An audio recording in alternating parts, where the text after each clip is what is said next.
Morning students. जैसा कि हम जानते हैं कि पिछले कुछ समय से देश एक महामारी के रूप में कोविड-19 के रूप में गुजर रहा है। इन सभी बातों को ध्यान में रखते हुए हमने ऑनलाइन पढ़ाने का निर्णय लिया है, जिससे आप लोगों की पढ़ाई का लॉस ना हो। स्टूडेंट्स, मेरा नाम सुनील कुमार शर्मा है और मैं आपको इंटरमीडिएट फिजिक्स, जिसकी पहली यूनिट है स्थिर वैद्युतिकी यानी इलेक्ट्रोस्टैटिक्स, जिसका कि पहला चैप्टर है वैद्युत आवेश एवं वैद्युत क्षेत्र के बारे में कुछ बेसिक जानकारियां देना चाहता था। तो शुरुआत करते हैं हम आपकी वैद्युत आवेश एवं वैद्युत क्षेत्र के बारे में, जो कि पहली यूनिट है, यानी कि स्थिर वैद्युतिकी की पहली यूनिट का चैप्टर है वैद्युत आवेश एवं वैद्युत क्षेत्र। तो हम शुरुआत करते हैं, यानी वैद्युत आवेश। वैद्युत आवेश क्या चीज है? हेडिंग डाल के आप लिख सकते हैं कि वैद्युत आवेश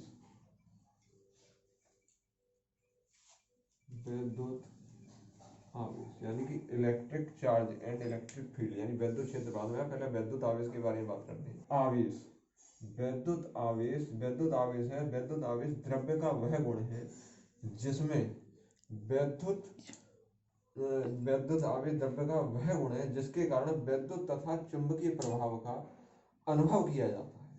वैद्युत आवेश कहलाता है। वैद्युत तथा चुंबकीय प्रभाव के अनुभव करने को ही हम क्या कहते हैं? वैद्युत आवेश कहते हैं। यानी वैद्युत का प्रभाव, यानी इलेक्ट्रिक का और मैग्नेट का, दोनों का प्रभाव जहाँ होगा वहाँ हम वैद्युत आवेश कहेंगे। ये दो प्रकार की होती है।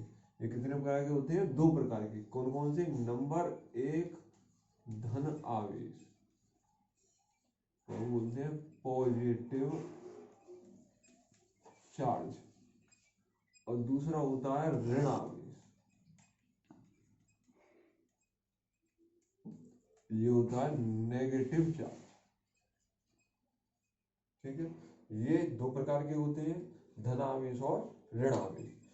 इनमें जो है सजातीय आवेश, यानी कि प्लस प्लस होता है, यानी ये होगा प्लस, यानी प्लस प्लस अगर दोनों आवेश हैं, ये एक दूसरे को क्या करते हैं? प्रतिकर्षित। प्लस प्लस जहां आवेश होंगे ये दोनों एक दूसरे को करेंगे प्रतिकर्षित, और ये प्लस और माइनस ये होंगे, ये एक दूसरे को क्या करते हैं? आकर्षित। दूसरे रूप में ये कह सकते हैं सजातीय आवेश। इनको बोलते हैं सजातीय आवेश। सजातीय यानी एक जैसे हैं, प्लस प्लस हो या माइनस माइनस हो। और ये बोले जाते हैं विजातीय आवेश, एक प्लस हो और एक माइनस हो, इनको बोलते हैं विजातीय आवेश। प्लस प्लस यानी प्रतिकर्षित करेंगे, प्लस प्लस बना के और जुड़ जाएंगे, ऐड हो जाएंगे। प्लस माइनस ये दोनों एक दूसरे को आकर्षित करते हैं, यानी इस तरीके प्लस और माइनस होंगे तो इस तरीके से ये एक दूसरे को आकर्षित करते हैं। इनके कुछ गुण होते हैं, विद्युत आवेश के मूलभूत गुण होते हैं, जैसे आकर्षण और प्रतिकर्षण, तो यही है। सजातीय आवेश एक दूसरे को प्रतिकर्षित कर देंगे तथा विजातीय आवेश एक दूसरे को आकर्षित करेंगे। पहला गुण तो यही है। और दूसरा गुण है आवेशों का संरक्षण। दूसरा है आवेशों का संरक्षण, यानी आवेश ना तो उत्पन्न किया जा सकता है और ना ही नष्ट किया जा सकता है। यानी क्या है इसका? आवेशों का संरक्षण में, यानी दूसरी हेडिंग डाल के लिख सकते हैं इसमें, आवेशों का संरक्षण में आवेश ना तो उत्पन्न किया जा सकता है ना ही नष्ट किया जा सकता है। यह केवल एक रूप से दूसरे रूप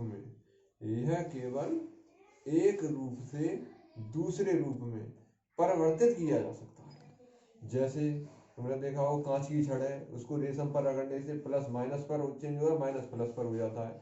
या दोनों अगर हम हाथों को रखते हैं तो प्लस वाला माइनस पर चला जाए, माइनस वाला प्लस पर हो जाता है। ये एक दूसरे को ट्रांसफर कर देते हैं। यानी कि आवेशों के संरक्षण में क्या कहेंगे? आवेश ना तो उत्पन्न किया जा सकता है और ना ही नष्ट किया जा सकता है, यह केवल एक रूप से दूसरे रूप में परिवर्तित किया जा सकता है। ये इनका दूसरा गुण होता है। अब कुछ आते हैं पदार्थों का वर्गीकरण। इनमें कुछ पदार्थ होते हैं, उनका वर्गीकरण किया जाता है। पदार्थों के वर्गीकरण में सबसे पहले आता है चालक। पदार्थों के वर्गीकरण में क्या आता है? सबसे पहले चालक। चालक किसे कहते हैं? चालक वे होते हैं वे पदार्थ जिनमें मुक्त इलेक्ट्रॉन बहुत अधिक संख्या में पाए जाते हैं। कौन से? वे पदार्थ जिनमें मुक्त इलेक्ट्रॉन यानी कि इलेक्ट्रॉन होता है ई बराबर इनका चार्ज होता है 1.6 गुणा 10⁻⁻19 कूलम, यानी जिन पर इलेक्ट्रॉन मुक्त अवस्था में बहुत अधिक संख्या में पाए जाए वह चालक कहलाते हैं। और ये भी कह सकते हैं तथा जिनमें विद्युत धारा का प्रवाह सरलता से हो जाता है, यानी कि इसमें करंट यानी विद्युत धारा आसानी से प्रवाहित हो जाए उसे चालक कहते हैं। ठीक है, यानी चालक किसे कहते हैं? जिनमें इलेक्ट्रॉन बहुत अधिक संख्या में पाए जाते हैं तथा जिनमें विद्युत धारा का प्रवाह सरलता से हो जाता है, चालक कहलाते हैं। दूसरे आते हैं वैद्युत रोधी अथवा अचालक। दूसरे होते हैं वैद्युत रोधी जैसे इंसुलेटर वगैरह अथवा अचालक, यानी इनमें क्या है? वे पदार्थ जिनमें मुक्त इलेक्ट्रॉन लगभग नगण्य होते यानी होते ही नहीं है, अचालक कहलाते हैं। क्या कहते हैं? और जिनमें विद्युत धारा का प्रवाह नहीं होता है, अचालक कहलाते हैं। यानी वे पदार्थ जिनमें इलेक्ट्रॉन मुक्त इलेक्ट्रॉन नगण्य होते हैं, अचालक कहलाते हैं तथा जिनमें विद्युत धारा का प्रवाह नहीं होता है, अचालक कहलाते हैं। जैसे तुम्हारा जो है चमड़ा है, गंधक है, लकड़ी है आदि, ये अचालक है। लकड़ी में आएगी सूखी लकड़ी। और चालक में जो था, चालक में एग्जाम्पल था तुम्हारा एल्यूमिनियम है, तांबा है, लोहा है, वो चालक के एग्जाम्पल है। और इसमें तुम्हारा अभ्रक है, गंधक है, चमड़ा है, ये सारे अचालक में आ जाते हैं। बैकिलाइट है, ये सारे अचालक। तीसरा आता है अर्धचालक। अर्धचालक में होता है यानी कि ये बीच के होते हैं, चालक और अचालक के बीच के, यानी वे पदार्थ जिनकी चालकता चालकों से कम तथा अचालकों से अधिक होती है। वे पदार्थ जिनकी चालकता चालकों से कम तथा अचालकों से अधिक होती है, अर्धचालक कहलाते हैं। जैसे तुम्हारे आ जाते हैं कार्बन है, सिलिकॉन है, ये सारे पदार्थ अचालक कहलाते हैं। यानी उनमें होनी चाहिए चालक से तो कम हो और अचालक से थोड़ी सी अधिक हो, तो वो कहलाते हैं तुम्हारे अर्धचालक।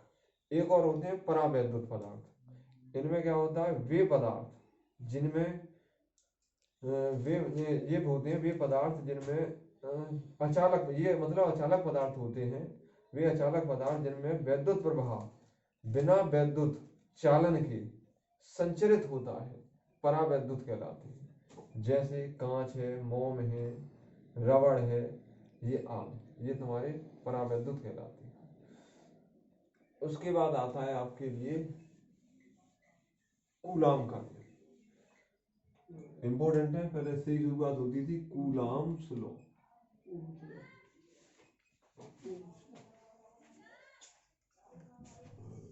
कूलाम का नियम, कूलाम के नियम में एक फिगर बना लेते हैं।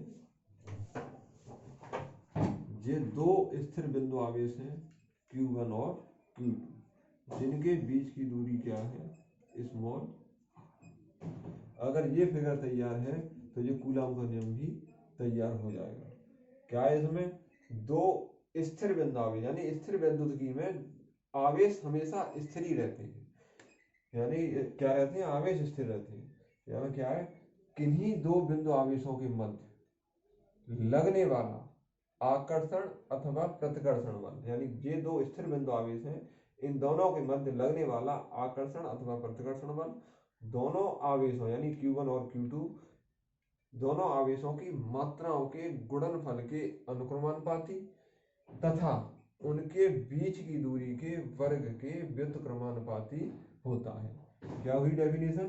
यानी किन्हीं दो स्थिर बिंदु आवेशों के मध्य लगने वाला आकर्षण अथवा प्रतिकर्षण बल यानी बल, यानी एफ माने फोर्स माने बल, दोनों आवेशों की मात्राओं के यानी गुणनफल के अनुक्रमानुपाती, यानी दोनों आवेश कौन से हो गए? Q1 इंटू Q2, दोनों का गुणनफल हो गया, इनकी आवेशों की मात्राओं के गुणनफल के अनुक्रमानुपाती तथा उनके बीच की दूरी जितनी भी है, R हो, A हो, X हो, Y हो, तथा उनके बीच की दूरी के वर्ग के व्युत्क्रमानुपाती होता है, यानी F प्रोपोर्शनल 1/r²।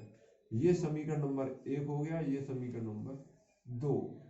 दोनों बल हैं ये, आकर्षण बल अथवा प्रतिकर्षण बल कैसा भी हो, अनुक्रमानुपाती तथा उनके बीच की दूरी के वर्ग के व्युत्क्रमानुपाती होता है। अब इन दोनों समीकरणों को अगर हम मिला देंगे तो ये हमारा हो जाएगा F proportional Q1 Q2 upon R square.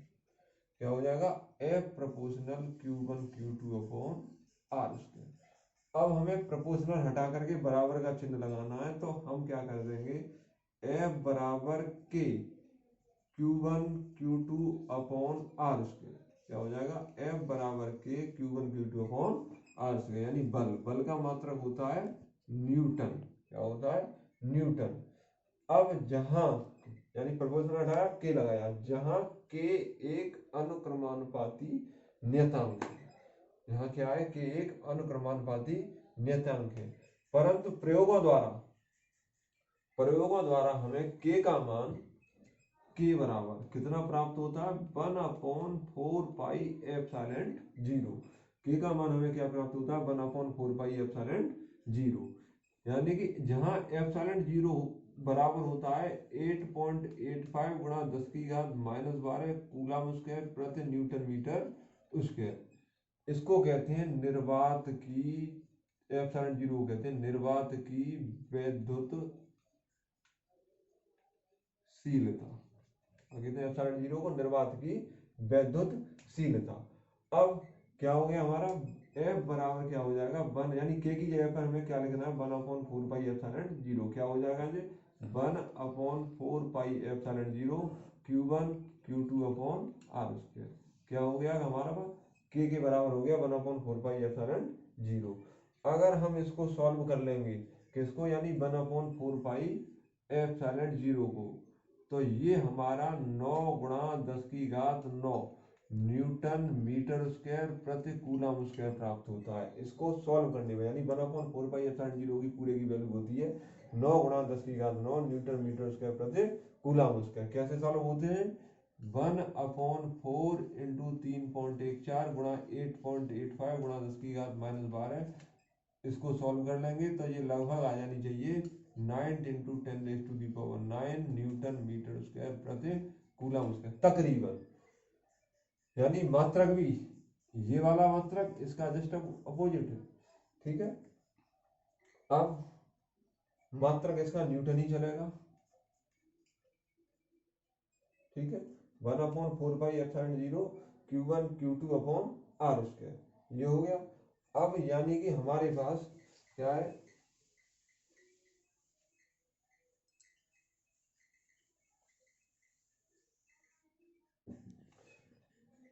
यदि आवेशों, दोनों आवेशों के बीच में, यानी ये दोनों आवेश थे Q1 Q2 upon R square, यदि इन दोनों आवेशों के बीच में निर्वात अथवा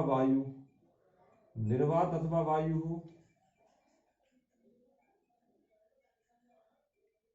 तो के, यानी इसमें लगा दें, यदि दोनों आवेशों के मध्य ये यदि कोई परावैद्युत पदार्थ लें, यदि दोनों आवेशों के बीच में निर्वात अथवा वायु के स्थान पर कोई अगर परावैद्युत पदार्थ लेंगे, तो क्या हो जाएगा जी, इसको बना देते हैं 1/4πε0 के Q1 Q2 upon R square. के क्या है यहाँ पर, के एक परावैद्युतांक है। क्या है यहाँ पर, के एक परावैद्युतांक है, यानी कोई अगर हमारे पास परावैद्युत पदार्थ आ जाता है, जैसे कांच आ जाए, मोम आ जाए, निर्वात अथवा वायु होगा तो के का मान 1 हो जाएगा, और कांच या कोई मोम वगैरह कुछ भी आ जाए तो उसका मान 1 से अधिक, कोई धातु है, 1 से अधिक धातु है तो इन्फानाइट तक हो जाता है। ठीक है, क्या हो जाता है, इन्फानाइट तक। ठीक है, F बराबर क्या हो गया, 1/4πε0 के Q1 Q2 upon R square. ठीक है, आज का ये इतना ही टॉपिक है, आज हम इतना ही बताएंगे। इसको आप अपनी नोटबुक में नोट कर लें। कल हम नया टॉपिक इसी चैप्टर का और आगे बताएंगे, वैद्युत क्षेत्र के बारे में बताएंगे। इसको आप नोट करें। जब तक के लिए आप स्टे होम, स्टे सेफ। बहुत बहुत धन्यवाद, थैंक यू।